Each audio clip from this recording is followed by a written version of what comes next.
Welcome, welcome. It's exciting. We have a full panel here to launch our 3-day virtual writers retreat. My name is Marnie Swedberg. I am your host here for the full retreat. I'm super excited to welcome you. And I have a couple of guests here with me. So before I have them introduce themselves in just a moment, I want you all to know that we, as communicators here on this platform, we're just talking before we came live that our heart for you is that you get excited. Yeah. God put a story, a book, a journal, a Bible study. He put something in your heart, and you are wanting to take this out to more people, to get it out to the world. So we are starting today kind of at the end. We're starting with the marketing part of it, but we're doing that because so many times this is the part that gets really messed up and scary and overwhelming. And we just want you to come in here knowing it's going to be okay. You're going to be all right. God's put this idea in your heart. You're following him the best you know how. And that's exactly what we want you to keep doing. So I just want to welcome you. We're in the text chat. If you're there to say hi, greet us. We are here live with you right now. The rest of the programs that come during the afternoon, they are pre-recorded and the trainers are right there in the text chat with you. Right now, we've got Maya in the wings here. So if you have a question or a comment you want to share with us, just go ahead and type it into the text chat. All right. Welcome, welcome. I do want to just start us in prayer. If you want to just join me. Father God, we are so delighted, excited, and amazed that you would choose to flow something through us that could be useful in the hearts of other people, that you would entrust us with your words to share is just beyond comprehension, and that you would bring us all together like this to encourage one another, to equip each other, to connect with each other, and to go out and write for your glory and honor. This is such a privilege and honor and a joy. So I just pray blessings over this whole thing, over every participant. And I thank you, God, for bringing us together today. In Jesus' name, amen. Amen. Okay. Well, I think we're going to go first to Robyn. If you want to just introduce yourself. Of course. Hey, I'm Robyn Dykstra. I'm a retreat and conference speaker. I'm a best-selling author. I am the founder of Christian Speakers Bootcamp. And what I do is travel and speak, but I've also cracked the code on how to help sell books at live events. And that's one of the areas of expertise that I'm bringing to today. I can't wait to share all the goodness that I have learned so that I can take some of the angst out of getting your books in more people's hands. I can't wait to come back around to this because some of you are like, well, I just don't know if I'd want to, be able to sell things at the back of a room. And we're going to talk about all that. Yeah. And I just wanted to start us off with this in mind, is that when you have a little light, you don't put it under a bushel, you let it shine. So during this session, we're going to address some of these concerns. And you know what? I love it. I love it that you guys hate self-promotion. It's one of the things, my favorite things about working with speakers, Christian speakers and authors, is that you hate self-promotion. But the thing is that when you are promoting what God is flowing through you, you are promoting God. You are not promoting yourself. You're promoting God. And once you get that in your head, once you position yourself in the right spot, you'll be free to go ahead and promote what God's flowing through you. Okay, Susan, who are you? That's right. It's not about us. It's about God. So we're always lifting up high to him. Hello, everyone. I am Susan Neal. I am the director of the Blue Lake Christian Writers Conference and Christian Authors Network and Christian Indie Publishing Association, which are two author associations, and also the Christian Indie Award, which is a book contest. And so I'm here to help you learn how to market out of your personality with what feels right to you and the way God made you. Yeah, you always, that's why you're here, because you always speak my language. I'm always saying, you are unique. There's nobody else just like you. Nobody else is going to do it exactly like you.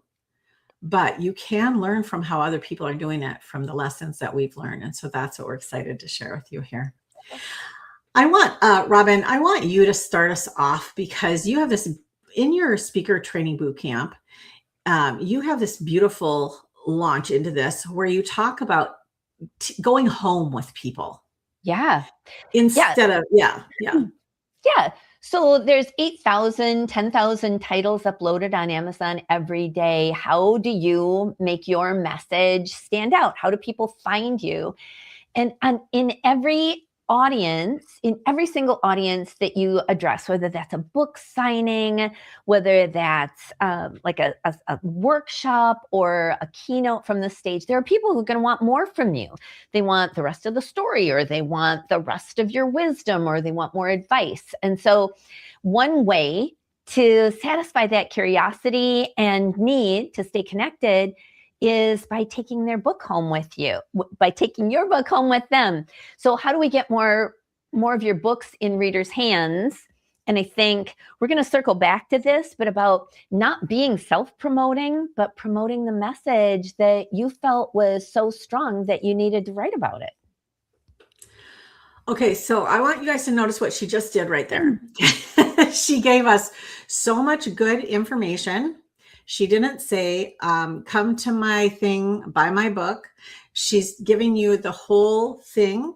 And that's what you want to do when you're in front of anybody talking about your book. Give them the gold. Mm-hmm. Give them the gold, because you can't possibly, in a 5-minute conversation, in a 30-minute podcast, even in a weekend retreat with women, you can't possibly tell them everything that's in that book. You simply can't. And so if you do your job of communicating what you have, what God's given you, what you have to share, then they want it afterwards. They're like, yeah, I got to get that because I want to go home with that. I want to finish this. I want to look into this more. Right. Susan, comment on that. Yes. We're here to serve them. So that's what it's all about.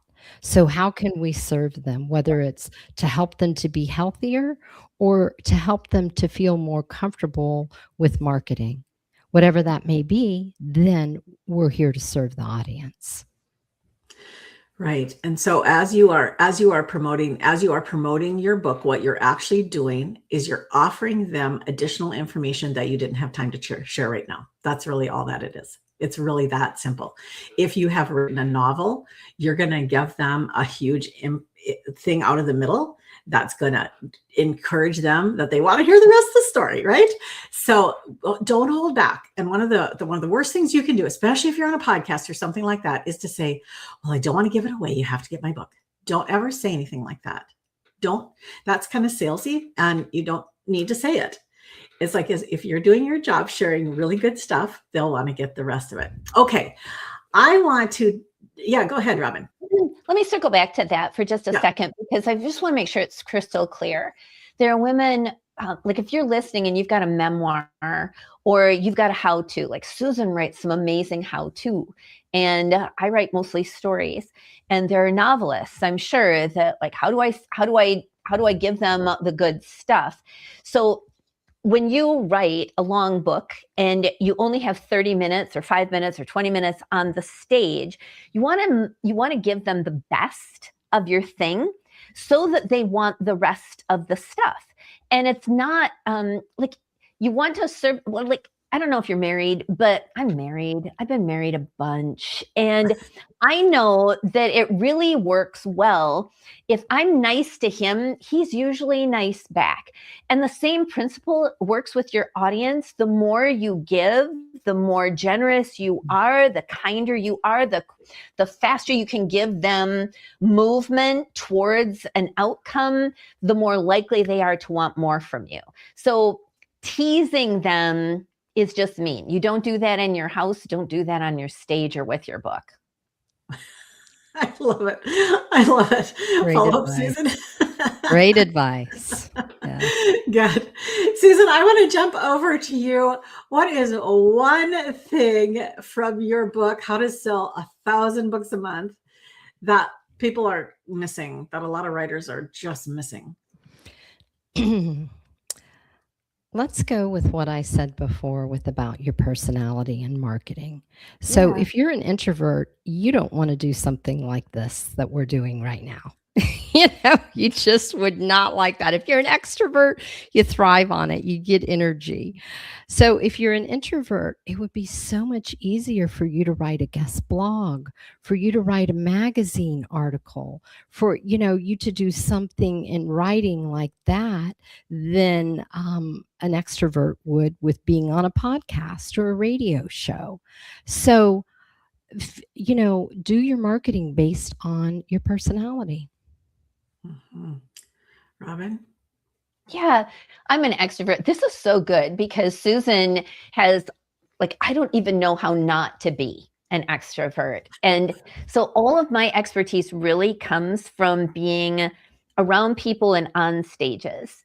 And I love that Susan, in her book, How to Sell 1,000 Books in a Month, really taps into behind the scenes. It's so good. So, but for those of you who are willing to step up and talk about your book, maybe it's a book signing, maybe it's a workshop, maybe it's a keynote, like I said.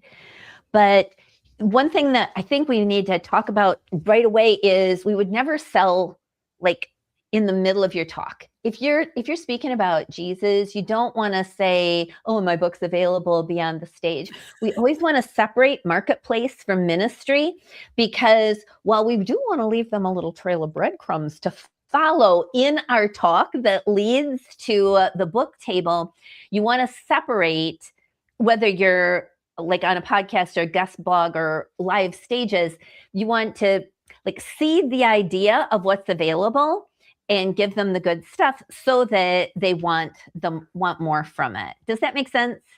Mm-hmm. Yes. Mm-hmm. And okay, so let's go back to personality just a second. Then I want to get into some real strategies, specifics.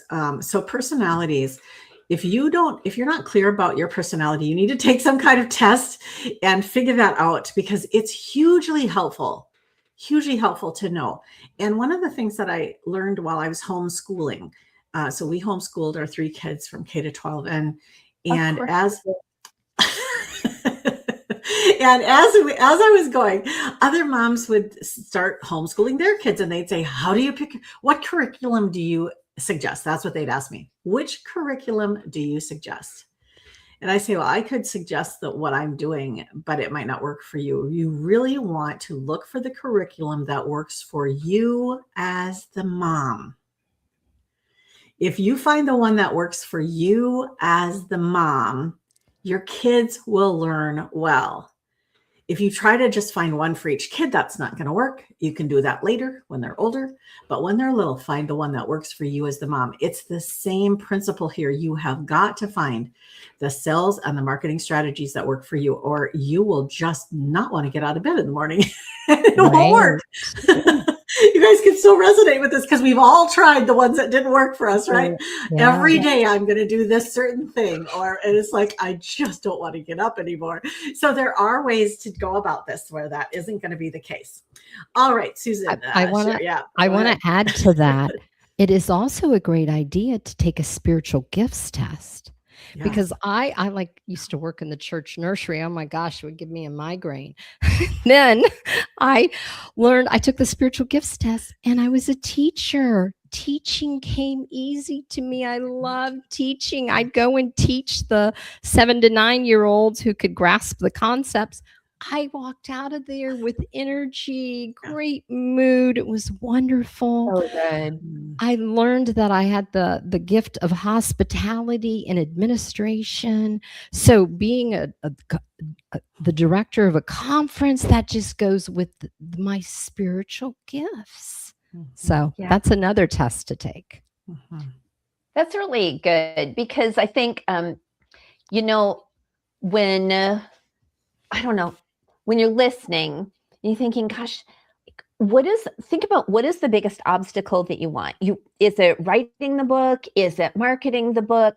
Because all those things kind of have to come together. As you're writing the book, you should be thinking, what's in this book that somebody would want? Whether it's entertainment or a how-to solves a problem, you have to start thinking about what is it what is the problem that you can solve, and what is the hope that you can lift? What is the outcome that you can deliver, so that there's real value in the book, and it should stemmed organically from who you are as a person, because people are there is no not marketing your book. That is just not a thing. You have to market your book. And I was so stupid naive when the Lord told me, write your story. I thought, well, I don't want to. And maybe a lot of people think that, but I did it. But then I thought, well, if I write it, he will supernaturally make it a New York Times bestseller, or he will do the marketing. And that is not what happened at all. I had to, we all have to figure out how to get our books in front of the people that need them, whether that's online or in person. So it's a process, but it should stem from what is the wall that you want to stand on? What is the problem what is the thing that is so important to you that other people need to know? For me, it's, I want women to know it's never too late for a fresh start with Jesus. What is the thing that you want to teach or tell or entertain with? And don't write the book because it needs to be written. Write the book that's flowing from your heart, so that you don't get tired of talking about it. Yeah, have it come out of your passion. Right. Writing out of your passion, it just flows. You get into that zone, and hours later, you're like, oh, what happened to the day? Right. And then at the end, you don't run out of energy on the marketing side, because this is something you actually love to talk about. And excited about it. Marnie, you've written 14 books, right? 14. And they're all different kinds of books. Mm-hmm. So maybe you should talk about, could you tell what motivated you, and how do you get excited about picking a thing that you want to write about? Yeah. So for me, my books, they are all over the board. Everything from a cookbook to Bible studies, a scavenger hunt handbook, how to start a women's ministry. I mean, they are all over the board. And my books all came in the same way. It was somebody asking a question, and then me hearing that same question from multiple people over the next short period of time. Mm-hmm. Me researching to find a book that would answer their question, couldn't find it, so wrote it. And so that's how mine were, but that isn't everybody's thing. A lot of people, you pick a lane and you get in the lane, and that's great. And that's perfect. I think one of the things that really is important, though, is that you feel really called to do it, that it's not just that you're bored and so maybe I'll try to be a writer. And some people actually, maybe that can work maybe that's God's process for you. But for most people, I think it's more of there's a burning, something in your heart is burning. There's something that has to come out. And whether it's through speaking, like Robyn, you teach people to do, or through writing, and Susan, that's what your organizations are about, getting those messages out, getting them out from inside of your heart, out into the world. And that's the most important thing. If God's calling you to it, then do it. Yeah. All right, Susan, I'm going to pop back into one of my favorite strategies, and then maybe you can come back with a different one of yours, but from your book. One of my favorite strategies was the awareness that there is a tipping point at Amazon for reviews that helps a book get seen more. Can you talk to us about that? Yes. I have found in my experience, it's 50 Amazon book reviews. After I get 50, it took me 2 years to get 50 reviews for one of my books. And after I did, now that book, 7 Steps to Get Off Sugar and Carbohydrates, has 1,560 reviews. So 50 of them were solicited and 1,500 were not. And so it just got me over the hump. And so I've used strategies of doing a book blogging tour. That's another great one for an introvert. And it's like giving your book a shot of adrenaline. It hypes it up, it gives it energy, it gets it seen in front of thousands of people again. And you get another dozen or so book reviews for it. Yeah. Because people go in and then they write a review. So that is what I have found. I'm so excited, and I'm glad that you talked about it taking 2 years, because we just want it to happen overnight. Mm-mm. Yeah. It What doesn't. It was like pulling teeth, to get people to write reviews was terrible. Oh, so It is. hard. There comes a tipping point, though. Yeah, I love that. If you were involved, is it legit? If you're involved in a writers group, is it legit to do reciprocity reviews where, that's just part of the membership where you agree to support other people's projects with a review? You'd have to go on Amazon and read their specific guidelines. We're not supposed to solicit, but I'll tell you what, for years and years, for over a decade, I have written reviews for so many people, not so I could get that back, because I know how important it is for them. And then the generosity just flows back. It's true. I'm just wondering if it wouldn't start kind of a snowball. If Now, you're one new to thing- writing, you don't Yeah. understand how important those reviews are, maybe. The one thing they do watch for the same people doing back and forths. They do watch for trends like that. So I think there is a limit. Probably like on Instagram, you can only at 5 people per text. I think there's a limit to it. So yeah, you don't want to go too far down that road, but definitely inviting people who have read it to give a review. And of course, most people in their books at some point in the back jacket or somewhere ask for a review. So it's not like they think we'll never ask for a review. That's not what they're worried about. They're worried about people coming in and giving fake reviews. That's what they're watching for. So that's the only thing we just want to keep in mind, that the reviews that come in, we want them to be authentic and good. For sure. Yeah, beautiful. I love that. Another strategy, Susan, and then I'm going to pop over to Robyn. Okay, well, just to tell you what I have found with getting more book reviews is I need, if I get 100 people on my book launch team, I go back to my old Bible study rosters, my old church directories, every cousin, aunt, uncle, just everybody.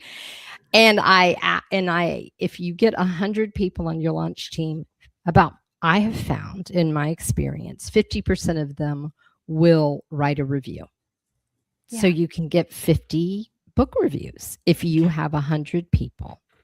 And with one of my books, I asked like 125 people if they would be on my launch. 75 said yes. I got about 35, 38 reviews, and I did that book blogging tour, and it got it up to 47, 48. So I'm going to just pop in here before I go back to your next strategy. A book blogging tour or a media tour, this is where your book comes out or it has a relaunch or something like that, something newsworthy.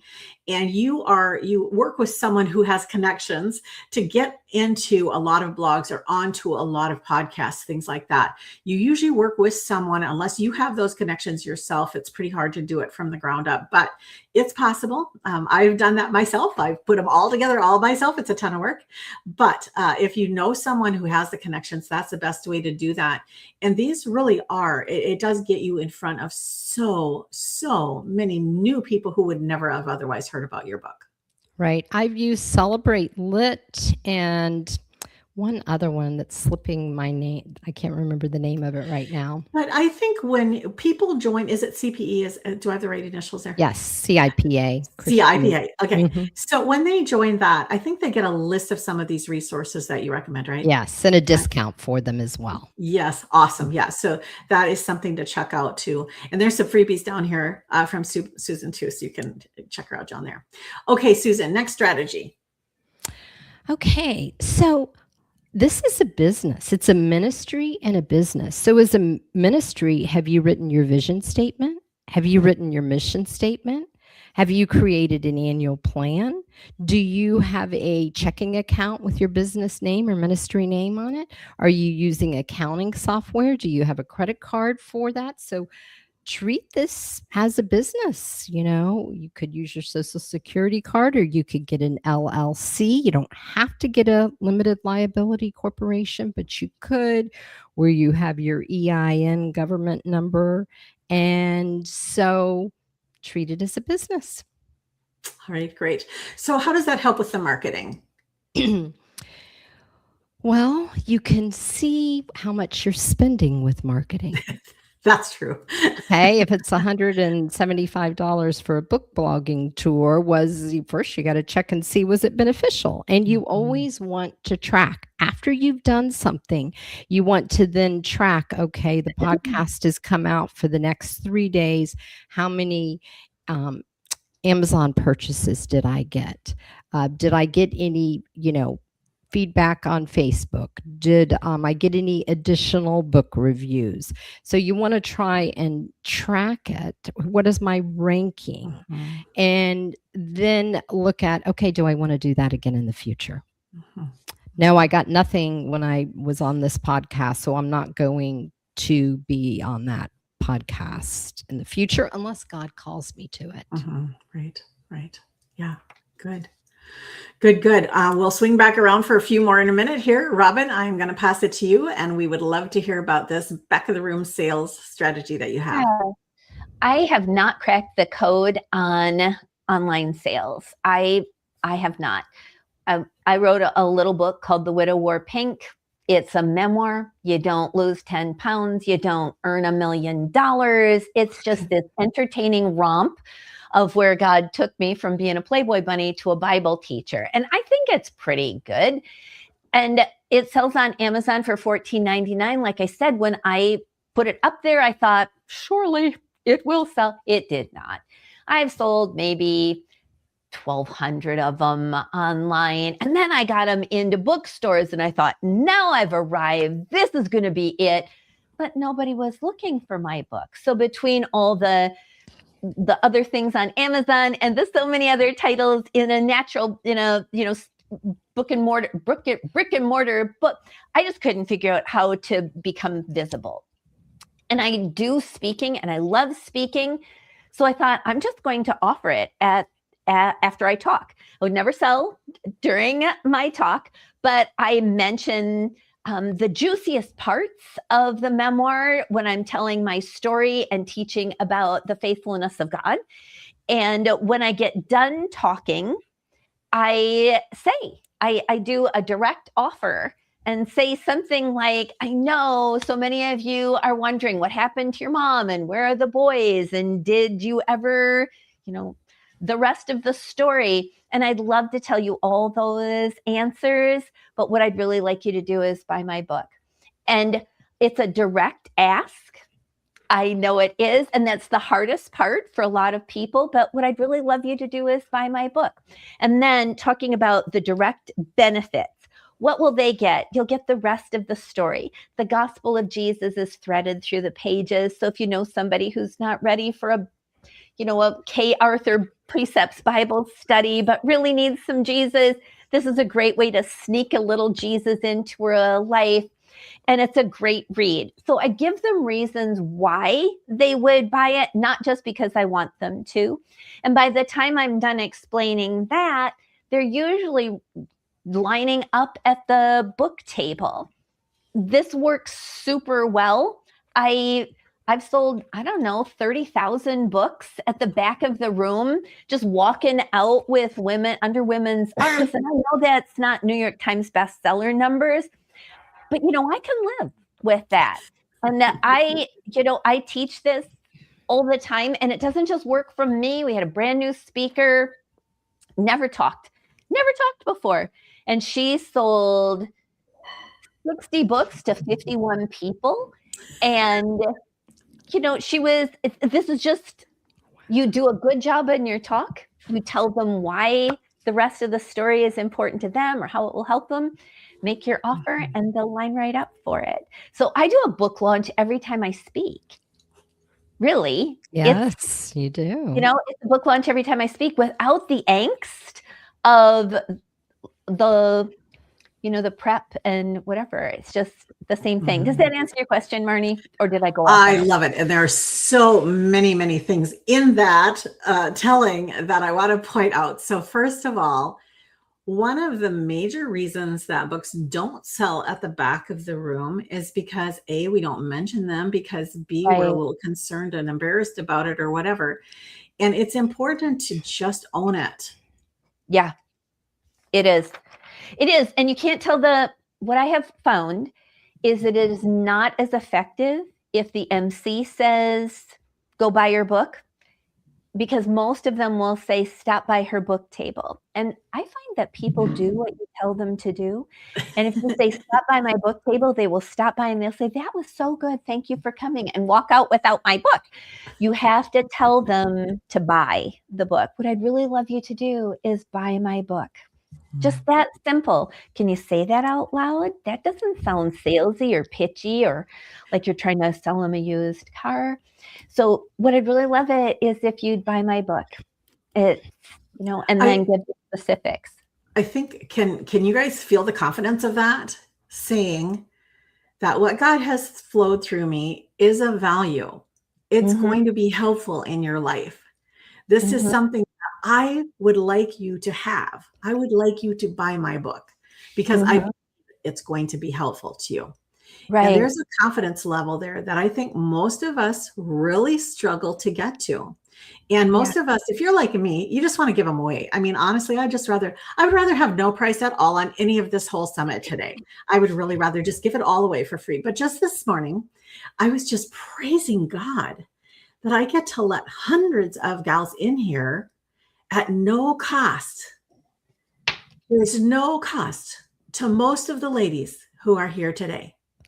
That's fantastic. Isn't that amazing? Yes. That we can go and give a talk at a place, and most of the ladies who are there just receive at no cost, or maybe they paid a ticket that included lunch or something. I mean, it's amazing how much God gives away.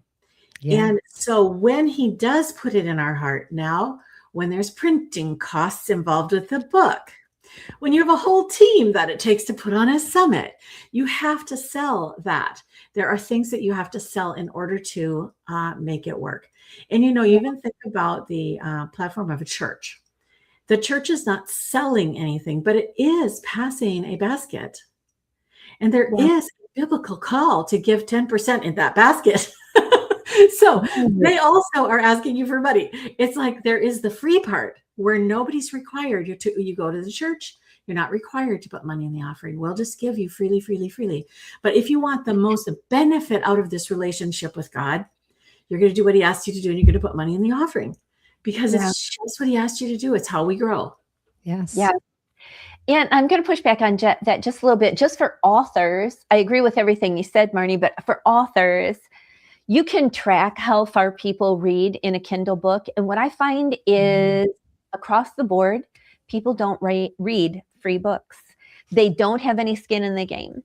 And so this is why it's really, really important for you to make the case that this is a thing that will help them and sustain you. How long can you keep writing and printing books that nobody buys before you can't write and print any books at all? Right. So in order to keep your ministry sustainable, you have to figure out, unless you're independently wealthy, you have to come to the position where it's important for them. There has to be some fair exchange. Now, to that end, I think buyers are buyers. What we teach, we get about a book a person. That's what we sell at live events across the board, 98% of the time. But how we do that is buyers are buyers. So we bundle our books. We'll sell the same title in multiples of 2s, 3s, or 5s, because the buyers are the buyers. So if they're going to buy one book, why wouldn't you send them home with 3 or 5 if it's a Bible study so that they can do it with other people? And that's a strategy that works super, super well across the board for authors to bundle their books and make it a value, because Christian women buy. They love a bargain and they love gifting. So if you can sell them 3 of the same books, they can keep one, give one, and keep one on reserve for that gift that they need that's a surprise. So just thinking about buyers being buyers, bringing value to them so that they read it, value to you so that you can keep speaking and writing, and then giving them the opportunity to give a gift of your book, selling it in a bundle. I think that works really well for us. And you would tell the audience just that. And it makes such great sense, doesn't it? It does. It does. So can I just share the pitch that I do at the end of my talk? Would that be helpful? Yeah. All right. So I get done talking. I tell the teaching about how God is faithful, and I do the prayer, because you always have to pray at the end of your talk. Nobody knows it's over if nobody prays. In Jesus' name, amen. And then I physically move from where I was. So I'm moving from the marketplace, from the ministry to the marketplace. So I visually cue them. I'm going to do something different. And I say, I would be done now, but so many of you are going to follow me into the bathroom and ask me, what happened to my mom? Where are the boys? How did this all turn out? And I'm happy to tell you all of that. But what I'd really love you to do is buy my book. The Widow Wore Pink tells the whole story of the faithfulness of God to me when this happened and that happened. But the best part of the book is that the gospel of Jesus is threaded through it. Now, it sells on Amazon for $14.99, but I really want you to get 3 today. I want you to get one for you, of course, one for that friend who was supposed to come with you and bailed, and then one to keep on reserve for that person when you meet that girl who used to be like me, who needs some Jesus but isn't ready for a K. Arthur Bible study. You have a resource for her. Now, to make that really easy for you today, I'm going to sell you all 3 books for $25 or $30, whatever it is. Every single book comes with a bookmark with all the Bible verses I use today. My husband, Dave, is at the back of the room. He can take your how to buy it, cash, check, or credit card. It has been such a delight to be with you today. I'll see you in the next session in 15 minutes. Go buy your books, go to the bathroom, and I'll see you back here in 20 minutes. God bless, and I walk off the stage. Now, you have to decide, does that sound pitchy? Does that sound too salesy, or does that sound like I'm advising them to make the best buying decision they can? Mm-hmm. Yeah. So I think everybody, you all are sitting here listening to this, having your own thoughts about it. Yeah. What are the thoughts about it? I'm really interested. But I think what's really beautiful is that I just, like I said earlier, the confidence that you show us here to encourage us to say, what I have to offer is great. It's going to help you. It's going to serve you. And not only just you, but buy one for your friend too. I love that too. Yeah, love it, love it, love it. Okay, Susan, any follow-ups there? No, but I have another topic to talk about for marketing, and that is email marketing versus social media marketing.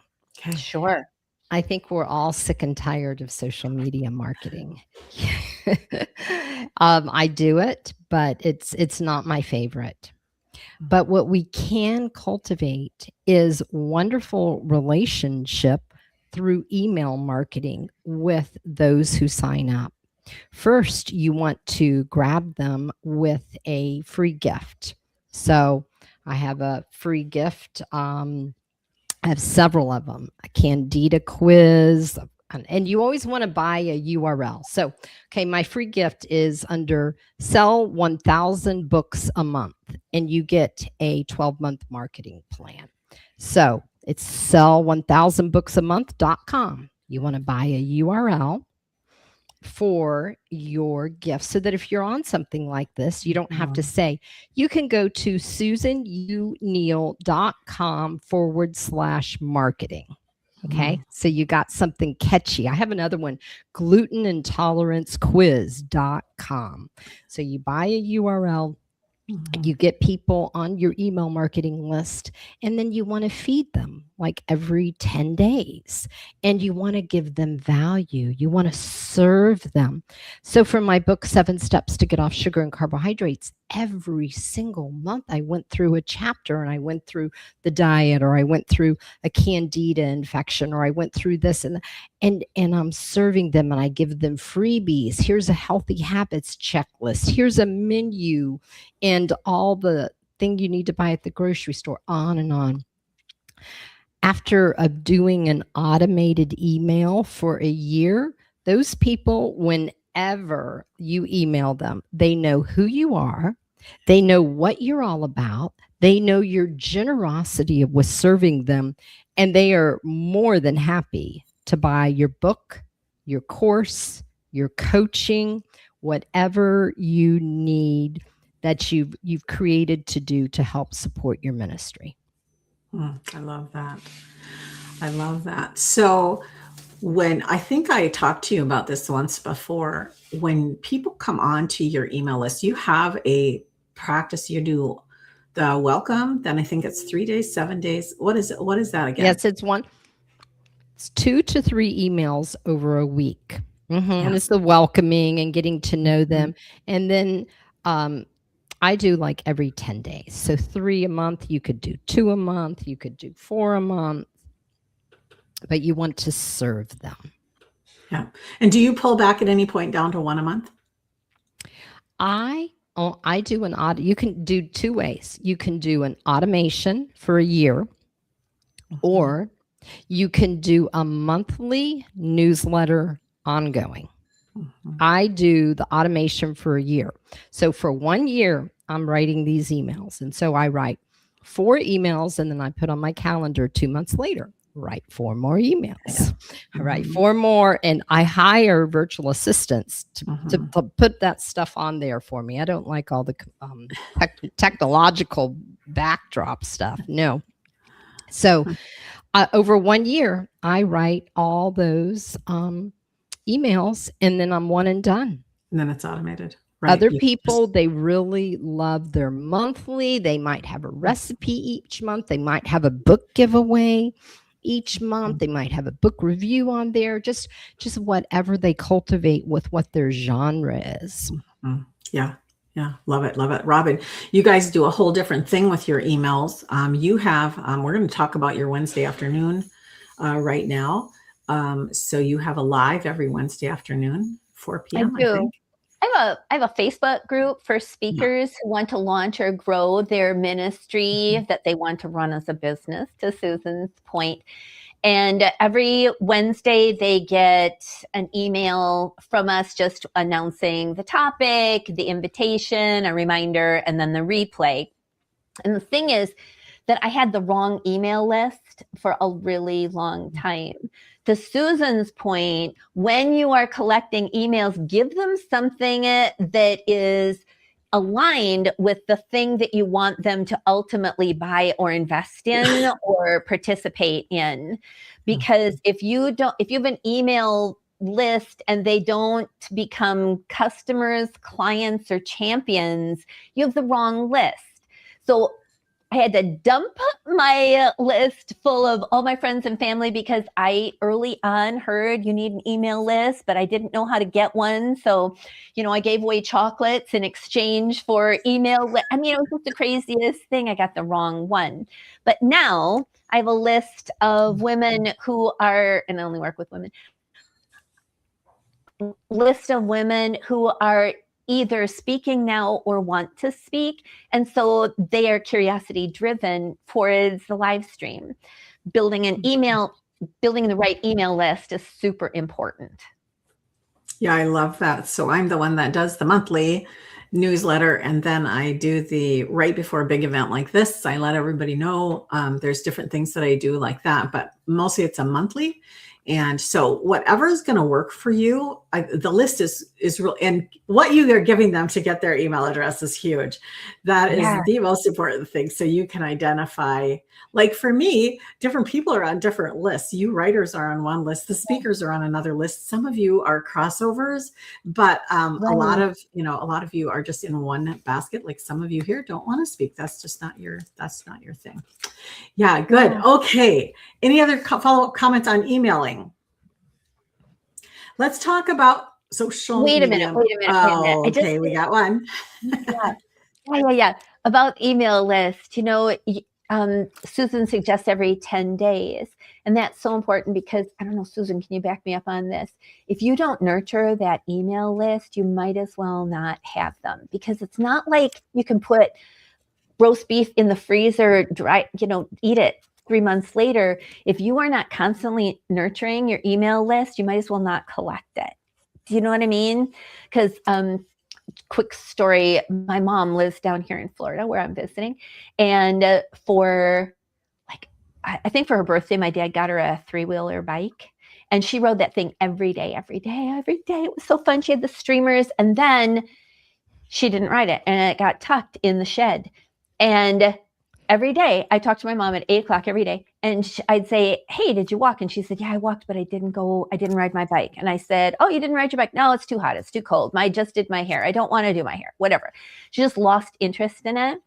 Well, the bike starts to rust and the value of it, the wheels don't turn and gets a flat spot on the tire. It is totally useless if you don't ride it. And the same thing happens with your email list. So you have to nurture it no less than once a month. Would you say once a month would be the minimum, Susan?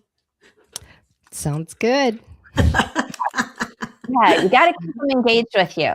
Mm-hmm. All right. Yeah. I'm done with that. Good. All right. Thank you. Thank you. Okay. Let's spend a moment on social media. Okay. What has worked for you? What has really worked is when I am asking for their advice. I have 2 book covers and I put it up on Facebook. Yeah. And I'm saying, okay, which one? Or I have 2 book titles or whatever. And I get 300 responses in like 24 hours. Now, wow, that awesome. is the way to use social media without paying for it. Mm-hmm. Yeah, exactly. So what we do is we ask in the Facebook group that we have, and I think it doesn't matter. There's a lot of women in there. Like there's 11, a lot. Yeah. Yeah, there's like 11,000 women in there. And what they love is there are some lurkers, but the ones, maybe that's the introvert extrovert thing. I don't know. But they like being able to give their advice or be seen and heard. So anything that you can do that would give them an opportunity to be seen or heard is good. But always on any post, always do a call to action. If it's share this, or what's your best advice for, or what would you do in this case for? I think one of the most popular posts that I ever did was I got invited to speak somewhere on my kid's 30th birthday. And I said, I don't know, should I take the gig or should I go to the birthday party? And oh my gosh, it was so polarizing. And that was for me. Like they really have strong opinions about some things. So always give them a something to do. Don't just assume that they'll know what to do. So always put a call to action on your social media, even if it's something as comment below or what would you think. Give them a chance to interact on some level always. Susan. And then when someone does comment, always comment back, but do more. Say, it was so great to see you at the Blue Ridge Conference last year. Are you going to attend next month? Yep. Or how are you doing after your surgery? Or, Yeah. That sandwich where you recognize, affirm, and give them a next step. That works really well. A next question for them to respond. And then you respond back. And then the social media side is like, oh, I got to show this to another 25 people. And I got to show this to another 50 people because we've got engagement. Yeah. Okay. That's the algorithm. That's the algorithm side of things. And I do want to get to that. Robyn, finish your thought there.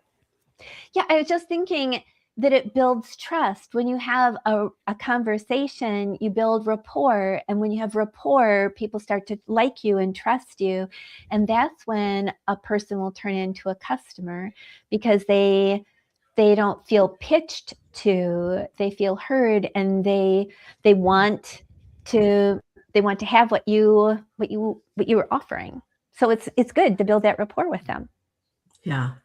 So then that is just the human side of it, the heart side of it. And then on the technical side of it, the platforms you're on, whether it's Facebook, Instagram, wherever you are, they are watching to see, do people appreciate this content?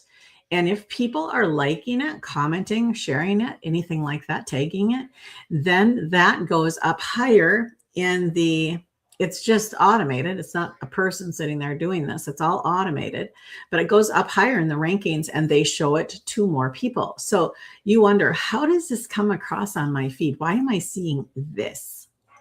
It's because that algorithm thought that you would be interested in it.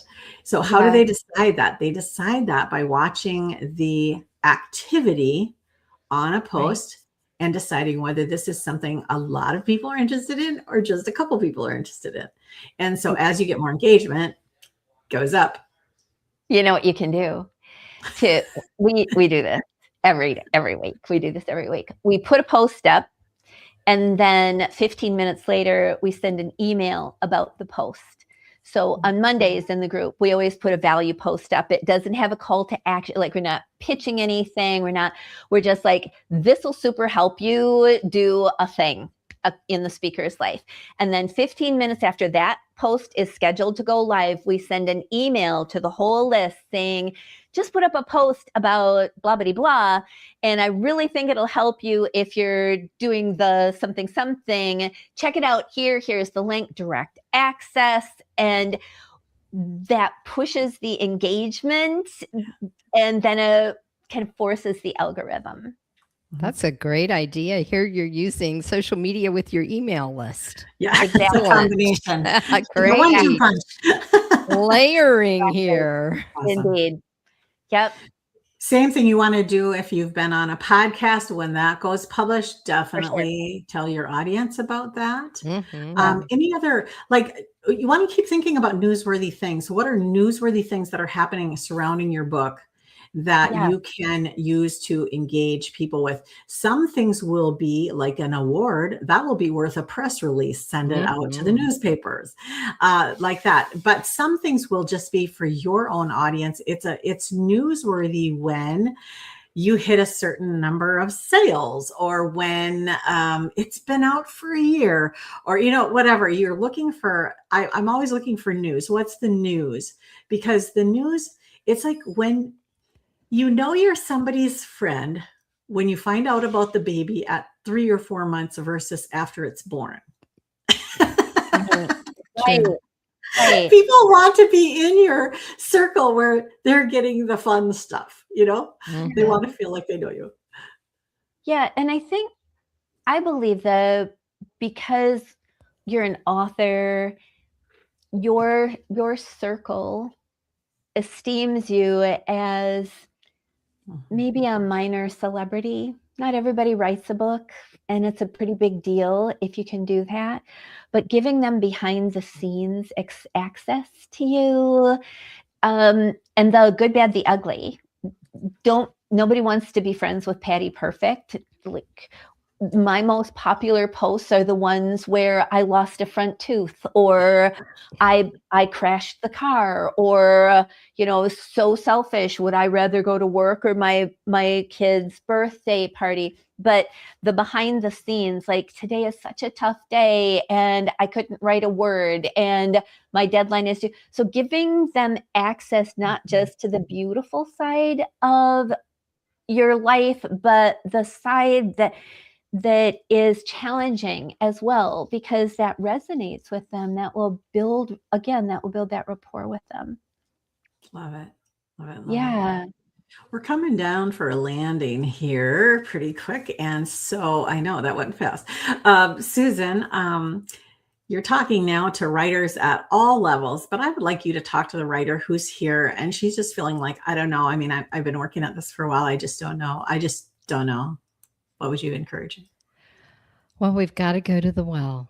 We've got to go back to him and be fed. He is our source. Asking him for direction, staying in his word, doing your devotions, having your quiet time and listening, journaling. We've got to go back to that. And then in obedience, walk through the doors that he opens. In obedience, write what he has asked you to write. It might be because you need to heal from it, and you'll never publish that. Well, it's, a healing cathartic exercise. We need to be obedient. Yeah. I love Okay. that, Robyn.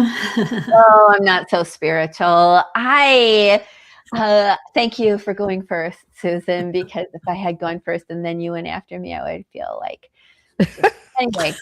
So yeah, I'm so much more practical and I am like an extrovert. So we need that feedback.